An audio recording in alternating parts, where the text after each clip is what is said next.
Hey guys, welcome to a new Blu-ray collection update video. I haven't made one of these for absolutely ages. I've been very busy with work and I wanted to leave a decent amount of time, and I've been waiting for a couple of releases to come out which haven't yet come out because they've been delayed, and I've also been wanting to collect a certain number of films before showing you what I've got here.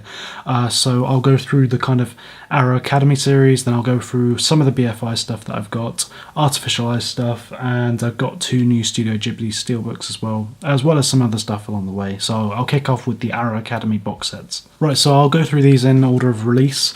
This one came out in January after I had done the update that I filmed before.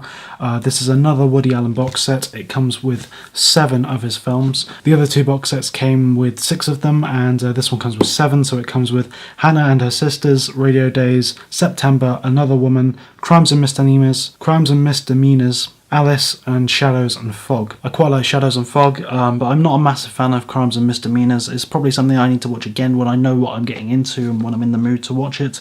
But again, wonderful release by Arrow. The transfers of the 2 films that I've seen are excellent. One of the minor gripes that I had with the other box sets is the fact that there are no special features really on these discs, but the little booklet makes up for that, I think.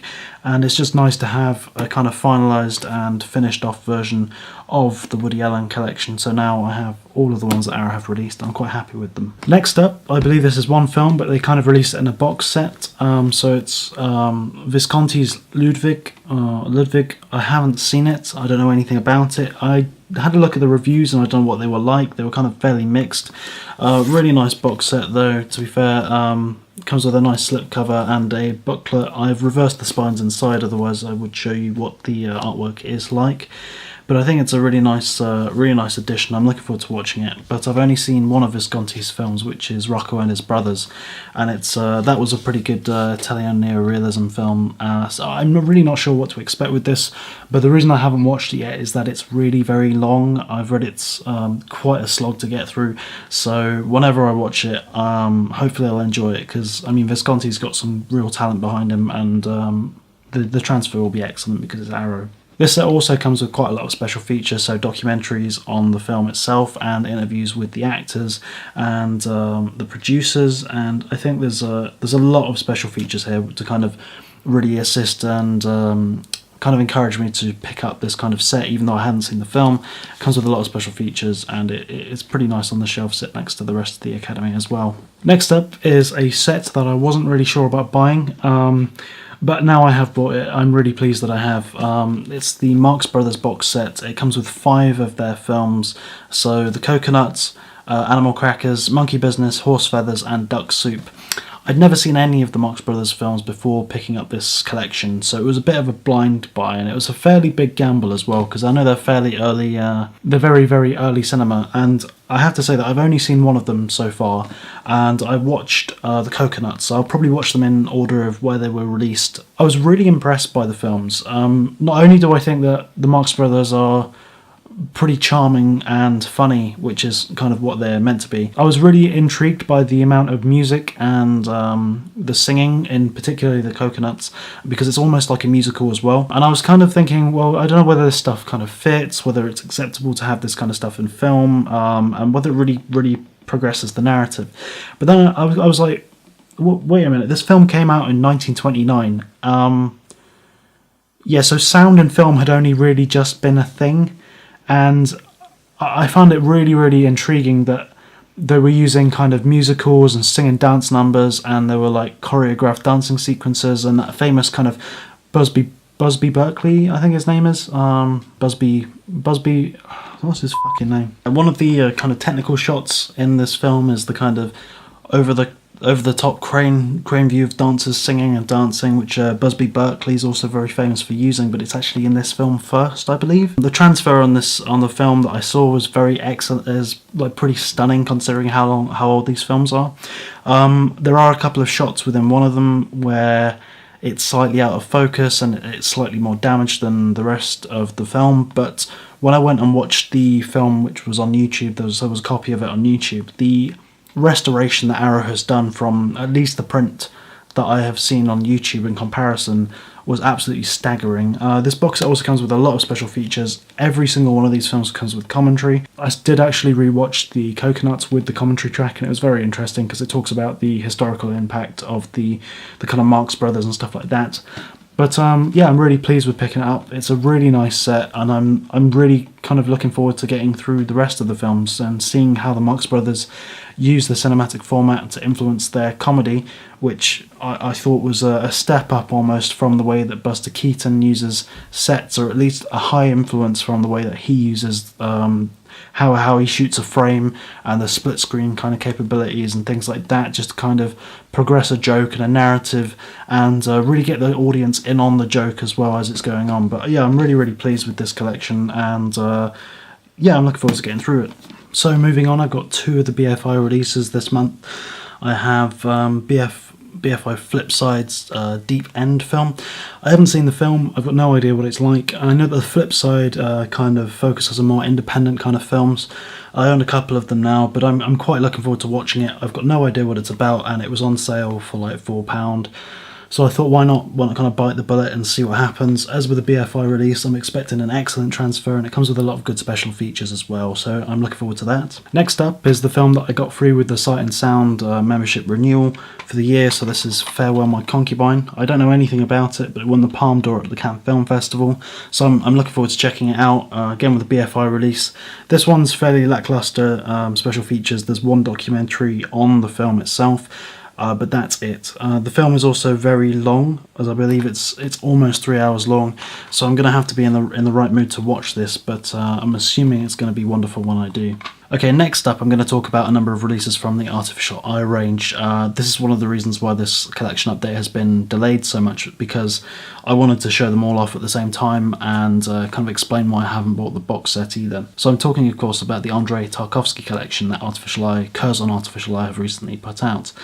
And I had been waiting for about a year now for their announcement of this Tarkovsky box set to come out, and I was really looking forward to it, because when I went and saw all of Tarkovsky's films in the cinema, they absolutely blew me away. I'm a fan of him and all of his work, and I absolutely adore it, but it took a while for these films to come out on Blu-ray and for that box set to get announced.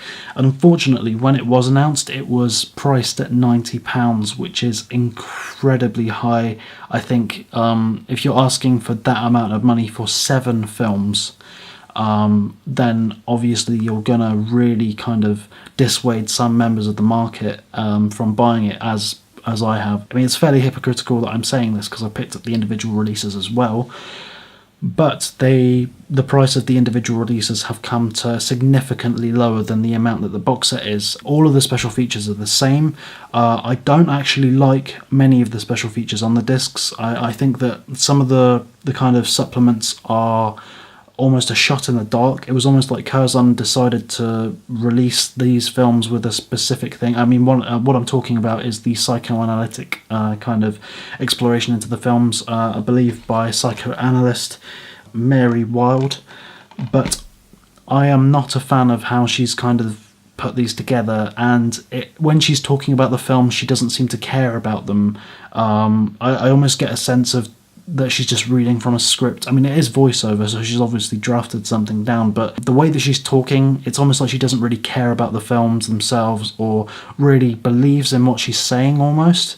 Obviously, if you've seen them and you think I'm wrong here, then yeah, fair play, because that's your opinion. But I think that they kind of decided to put these as big features on this set, and I'm not very pleased with them as a kind of feature in itself. So I'll go through them individually and give you my thoughts on the films. Ivan's Childhood, first cinematic release by Tarkovsky. Really excellent film, brilliant war film. I had never seen it before actually picking this up. This was this was the only film that I didn't get to see in the theatre. But Stunning film, great artwork. The transfer on this is really, really very good.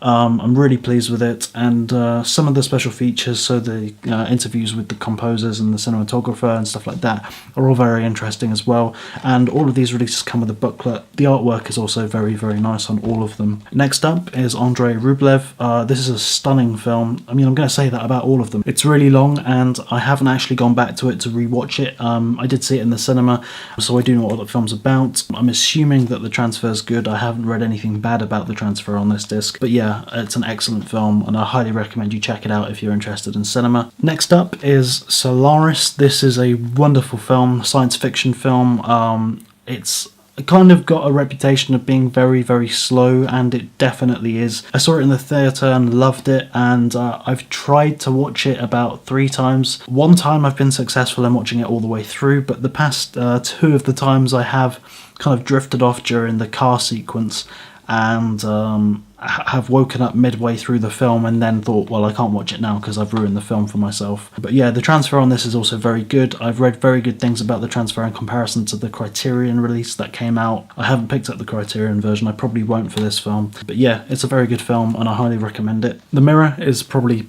potentially his most talked about film, or most highly rated by critics and fans alike. It basically is a biography or autobiography about his life and his childhood. I think it's just excellent. It's a really interesting kind of, the whole film in itself is like a film essay, jumping through narrative space within time, and the whole film is just absolutely gorgeous. I think the way that I would describe Tarkovsky's work is a filmic version of poetry. Every single one of these films, pretty much every shot has been perfectly constructed and conceived, and the acting is absolutely superb in all of them, and obviously every single meticulous detail to kind of involve this kind of feeling within all of the films is wonderful. And I think that The Mirror really shows off how good Tarkovsky is at just creating pure emotional kind of concepts. These are films that kind of influence you to think about yourself, and they're incredibly reflective pieces of work. I mean, it's called The Mirror, but yeah, it's very good. Transfer is also very good as well. Next up is Stalker. I did show it in a previous collection update. If you want to know my thoughts about this release, then please go back and watch my last update. Excellent film, absolutely love it. I have some concerns about the transfer of this, but yeah, I do absolutely adore the film. Next up we have Nostalgia. This is a really excellent film.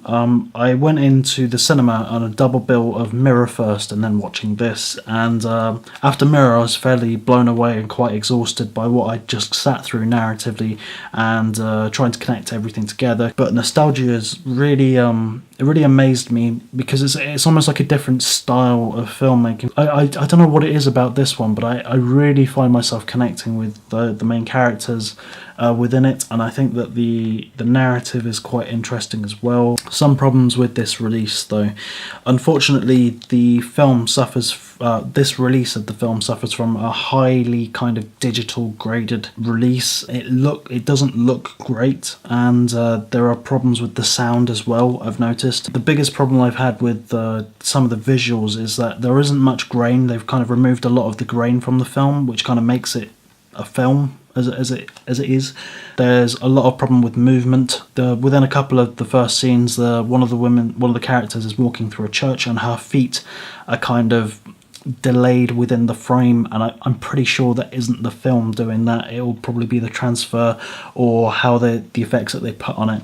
Unfortunately, that is kind of a big problem with this release. I don't know whether Criterion's going to be releasing this. I know they have the rights to some of the other Tarkovsky films, but I will be picking that up if it comes out on Criterion, because I want to see a better transfer of it. But I do really love the film, highly recommend watching it. Next up is his last film and the last film of the Artificial Eye, or Curzon Artificial Eye releases. It's The Sacrifice. Really wonderful film. I didn't have any problem with the transfer of this. I think it's an excellent film, and this is the only one within the collection that comes with a commentary track, I believe, which is a bit annoying because it would be nice to have commentary on all the other films. But yeah, it's a wonderful film, and unfortunately the last film that Tarkovsky was able to make, so that really is quite poignant when you're watching it, and I really recommend it. I highly recommend watching pretty much any of Tarkovsky's work. He's an absolutely brilliant filmmaker, and I only discovered him a year and a half, 2 years ago.